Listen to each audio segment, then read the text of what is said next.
सो आज का हमारा टॉपिक है in pharmacy sugar of milk. तो फर्स्ट आपको याद रखना है कि ये जो टॉपिक है वो मोस्ट इम्पोर्टेंट है इन एग्जाम, और वो भी थियरी एग्जाम में, और उसकी जो प्रोसेस है वो आपको वाइवा में पूछते हैं, तो आपको याद रखना है। Let's we see in detail sugar of milk. तो फर्स्ट आपको याद रखना है कि शुगर ऑफ मिल्क का मीनिंग क्या होता है। Sugar means saccharum and milk mean lactis. Meaning sugar of milk मतलब कि मिल्क शुगर। अब जो मिल्क शुगर है उसको हमें कैसे प्रोसेस करके कैसे बनाना है, इसको हम आगे डिटेल में देखते हैं। फर्स्ट आपको याद रखनी है उसकी डेफिनेशन, ये इंपॉर्टेंट है, ये आपको याद रखना है। Sugar of milk is a solid vehicles. Most important, हमने आगे व्हीकल्स डिटेल्स में देखा। अगर किसी ने ये वीडियो नहीं देखा है तो आप आगे जाके वो देख लेना। फर्स्ट व्हीकल्स के 3 टाइप्स थे, solid, liquid and semi solid. उसमें से जो शुगर ऑफ मिल्क है वो सॉलिड व्हीकल से प्रिपेयर होती है गोट मिल्क से, and use in homeopathic pharmacy for trituration and potent digestion. जो होम्योपैथिक मेडिसिन बनती है पोटेंट डाइजेशन के थ्रू, उसमें शुगर ऑफ मिल्क यहाँ पे यूज होता है। तो आपको ये 3 पॉइंट याद रखने हैं डेफिनेशन में। शुगर ऑफ मिल्क एक सॉलिड व्हीकल्स होती है, प्रिपेयर होते हैं गोट्स मिल्क के, और जो होम्योपैथिक फार्मेसी है उसमें ट्राइचुरेशन एंड पोटेंट डाइजेशन में यूज होता है। नाउ सोर्स, ये मैंने एग्जाम पैटर्न वाइज क्वेश्चन बनाया है ताकि आपको थियरी एग्जाम में इजी हो जाए लिखने को। तो फर्स्ट आपको ऐसे सोर्स करके टॉपिक एक हेडिंग बनाना है कि प्रिपेयर होता है गोट्स मिल्क से। और सो वाइवा में भी पूछते हैं कि जो शुगर ऑफ मिल्क है वो कौन से मिल्क से प्रिपेयर होता है, तो आपको याद रखना है ये गोट्स मिल्क से होता है। केमिकल नेचर क्या होता है, तो फर्स्ट ये डाइसैकेराइड है, मतलब 2 सैकेराइड से बना हुआ होता है, गैलेक्टोज एंड ग्लूकोज। तो ये दोनों एग्जाम्पल आपको याद रखने हैं। और कभी कभी केमिकल फॉर्मूला कभी कभी पूछते, तो ये भी आपको याद रखना है, तो याद रख सकते हैं C12H20O10H2O, ये आपको याद रखना है। नाउ मोस्ट इम्पोर्टेंस है उसका जो प्रिपरेशन है वो, शुगर ऑफ मिल्क का प्रिपरेशन कैसे होता है, तो आपको याद रखना है। फर्स्ट हम as a raw material goat's milk लेंगे। अब मिल्क का कंटेंट क्या होता है, अगर मिल्क है तो उसमें फैट भी होगा, प्रोटीन भी होगा, लैक्टोज भी होगा, मिनरल्स एंड वाटर। अब उसमें से हमें ओनली लैक्टोज ही चाहिए, तो ये जो सारी इम्प्योरिटीज है उसको हमें निकालना है। फर्स्ट हम क्या करेंगे, जो फैट है उसको स्कीमिंग के थ्रू रिमूव करेंगे। तो ये आपको याद रखना है, जैसे कि दूध हम लेते हैं तो उसमें से जो मलाई दूर करते हैं, ऐसे ही जो स्कीमिंग के थ्रू दूध में से हम जो फैट है उसको रिमूव करोगे। आफ्टर हम क्या करेंगे, अगर प्रोटीन को रिमूव करना है और उसकी जो सॉलिड इम्प्योरिटी है उसको रिमूव करना होता है, तो हम उसमें क्या करेंगे, जो डाइल्यूट HCl होता है उसको हम ऐड करेंगे और उसको फिर हम फिल्टर कर देंगे। अब क्या होता है कि अगर आप दूध में डाइल्यूट HCl अगर ऐड करते हैं तो क्या हो जाएगा, दूध है वो फट जाएगा, तो उसमें जो लिक्विड है वो अलग हो जाएगा और जो सॉलिड होता है वो अलग हो जाएगा। अब उसको हम क्या करेंगे, फिल्टर करेंगे। अब जो रिमेनिंग लिक्विड है उसको हम कहते हैं वे। ये आपको याद रखना है, जो रिमेनिंग लिक्विड होता है ये मोस्ट इंपॉर्टेंट है, ये वाइवा में पूछते हैं कि उसको क्या बोलते हैं, उसको वे बोलते हैं। अब उस जो लैक्टोज होता है वो वे में ही होता है, तो हमें वे में से ही लैक्टोज कलेक्ट करना होता है।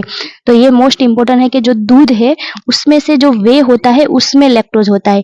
अब इसको अगर प्यूरिफाई करना है, हमें उसको फिल्टर करना है, तो हम चारकोल बेड के थ्रू फिल्टर करेंगे।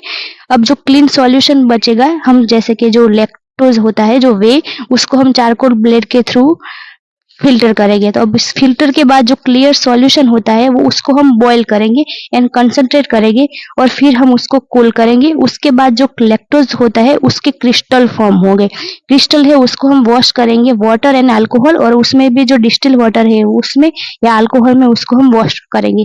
वॉश के थ्रू जो अदर इम्प्योरिटीज होती है वो भी चले जाएगी। अब हमारा फाइनल प्रोडक्ट मिल जाएगा क्रिस्टल्स। उसको हम ड्राई करेंगे और उसका जो पाउडर होता है उसको हम यूज करेंगे as a sugar of milk. ये सारी प्रोसेस आपको याद रखनी है। अब इन शॉर्ट मैंने ये अपने आप से लिखा है, तो आपको इन शॉर्ट आप ऐसे याद रखोगे। फर्स्ट हमने क्या किया, जो गोट मिल्क है उसको हम कलेक्ट किया, उसके बाद हमने क्रीम जो है उसको ऊपर से ले लिया। इससे क्या हो जाएगा, जो फैट है वो रिमूव हो जाएगा। अब हम इसमें क्या करेंगे, HCl है उसको ऐड करेंगे, तो इसकी वजह से प्रोटीन भी रिमूव हो जाएगा। फिर जो बचा था उसको हम फिल्टर करेंगे और एक जो हमें लिक्विड सॉल्यूशन मिलेगा उसको हम बोलेंगे वे। अब वे में क्या होता है, हमारा जो लैक्टोज है वो होगा। अब हम अगर हमें उसे प्यूरिफाई करना है तो हम उसे चारकोल बेड के थ्रू प्यूरिफिकेशन करेंगे। अब वो बचेगा उसको हम बॉईल करेंगे करेंगे, फिर हम उसे ठंडा पाक करेंगे और उसका ठंडा करने के बाद जो क्रिस्टल फॉर्म होता है उसको हम ड्राई करेंगे और ग्राइंडिंग करेंगे। उसके बाद जो एंड प्रोडक्ट मिलता है उसको हम कहते हैं शुगर और मिल्क। अब ये जो होता है वो एग्जाम में आपको शॉर्ट नोट में भी पूछते हैं। ये जो सारी जो प्रिपरेशन है उसको एज अ 5 मार्क्स में भी पूछते हैं, तो ऐसे आपको शॉर्ट में याद रखना है, फिर आप अपनी तरफ से 5 मार्क्स में लिख लेना। अब इसमें एक शॉर्ट आता है कि हमें जो लैक्टोज है उसको हमें प्यूरिफाई कैसे करना है। ये आपको याद रखना है कि जो कॉमर्शियल लैक्टोज होता है उसको हम क्या करेंगे, फर्स्ट हॉट वाटर में डिसॉल्व करेंगे। अब उसको हम फिल्टर करेंगे। अब उसमें हम अल्कोहल ऐड करेंगे इस और उसको फिर हम 3-4 दिन तक रखेंगे। अब उसमें क्या हो जाएगा, क्रिस्टल फॉर्म हो जाएगा और जो क्रिस्टल है उसको वॉश करेंगे एंड ड्राई करेंगे और जो एंड प्रोडक्ट है हमारा शुगर ऑफ मिल्क वो हमें मिल जाएगा। तो ऐसे हमें जो कॉमर्शियल लैक्टोज होता है उसको प्यूरिफाई हम ऐसे करते हैं। तो ये कभी कभी शॉर्ट नोट में पूछ सकते हैं, ये भी आपको याद रखना है। Now characteristic of sugar of milk. अब जो शुगर ऑफ मिल्क है उसकी कैरेक्टरिस्टिक क्या है, तो फर्स्ट उसकी फिजिकल प्रॉपर्टी, ये व्हाइट क्रिस्टलाइन पाउडर है। हमने देखा ये व्हाइट ऑब्वियसली दूध में से बन रहा है तो व्हाइट ही होगा। ऑर्डर लेस होता है और स्लाइटली स्वीटेस्ट टेस्ट होता है, इसलिए जो होम्योपैथी मेडिसिन है होती है वो भी टेस्ट में स्वीटेस्ट लगेगी आपको। सैंडी फीलिंग होती है, जैसे कि जो रेत होती है उसके जो छोटे छोटे दाने होते हैं ऐसे हमें फीलिंग आएगी। इसमें भी सॉल्युबल होता है वाटर में, ये मोस्ट इंपॉर्टेंट है कि वाटर में सॉल्युबल होता है और जो अल्कोहल होता है उसमें इनसॉल्युबल होता है। तो ये मोस्ट इंपॉर्टेंट है, ये वाइवा में पूछ सकते हैं, ये आपको याद रखना है।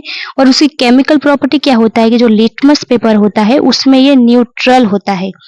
अब इसकी उसमें कौन कौन सी इम्प्योरिटीज हो सकती है, जैसे कि स्टार्च हो सकता है या कैन शुगर या एसिड, एलम और कॉपर। तो ये सारी उसमें इम्प्योरिटीज हो सकती है। तो ये तीनों है वो उसकी कैरेक्टरिस्टिक है। ये अगर फुल क्वेश्चन में आता है तो हमें लिखना होता है। नाउ एंड अब हमें जो शुगर ऑफ मिल्क है उसको लॉन्ग टाइम प्रिजर्व कैसे करना है, तो आपको याद रखना है फर्स्ट हम उसको स्टोर करेंगे एयर टाइट कंटेनर होता है उसमें। अब हम जिसमें स्टोर करते हैं उसमें एयर नहीं आनी चाहिए, क्योंकि एयर की वजह से थोड़ा वाटर जैसा होता तो उसमें जो शुगर ऑफ मिल्क है वो फेंक जाएगा। हमें ड्राई प्लेस में उसको रखना है और जो लॉन्ग स्टोरेजन होता है वो हमें अवॉइड करना है, हमें जल्द से जल्द उसको यूज कर लेना होता है। अब शुगर ऑफ मिल्क है उसका हमें यूजेस क्या है होम्योपैथी में, ये आपको याद रखना है, ये मोस्ट इंपॉर्टेंट है। फर्स्ट हम जो होम्योपैथी में जो ट्राइचुरेशन जैसे कि सॉलिड मेडिसिन बनाते हैं उसमें हम शुगर ऑफ मिल्क का यूज करते हैं। फिर most important second biochemic medicine, जो हम होम्योपैथी में बायोकेमिक मेडिसिन बनाते हैं उसमें भी शुगर ऑफ मिल्क का यूज होता है। डेसिमल पोटेंसी में हम प्रिपरेशन करते हैं शुगर ऑफ मिल्क का, ये हम आगे इन डिटेल में देखेंगे। What is decimal potency, use as a placebo, most important, हम ऐसा एज अ प्लेसेबो यूज करते हैं sugar of milk. Dispensing medicine, हमने आगे भी देखा कि व्हीकल्स क्या होता है, अगर हमें मेडिसिनल सब्सटेंस है उसको बॉडी के अंदर पहुंचाना होता है तो हम एज अ व्हीकल्स यूज करते हैं। जो मेडिसिन होता है उसको व्हीकल्स में डिजोल्व करेंगे और फिर हम उसको लेंगे। तो यहाँ पे शुगर ऑफ मिल्क एक व्हीकल्स है, तो हम ऐसे मेडिसिन डिस्पेंसिंग करना होता है तो हम यूज करते हैं। और जो मदर टिंक्चर या मदर पाउडर बनाना होता है उसमें भी हम शुगर ऑफ मिल्क यूज करते हैं। तो ये जो यूजेस है वो आपको याद रखना है, ये वाइवा में पूछ सकते हैं और एज अ कभी कभी शॉर्ट नोट में भी पूछ सकते हैं। थैंक यू फ्रेंड्स, अगर आपको अच्छा लगा है तो लाइक शेयर एंड सब्सक्राइब।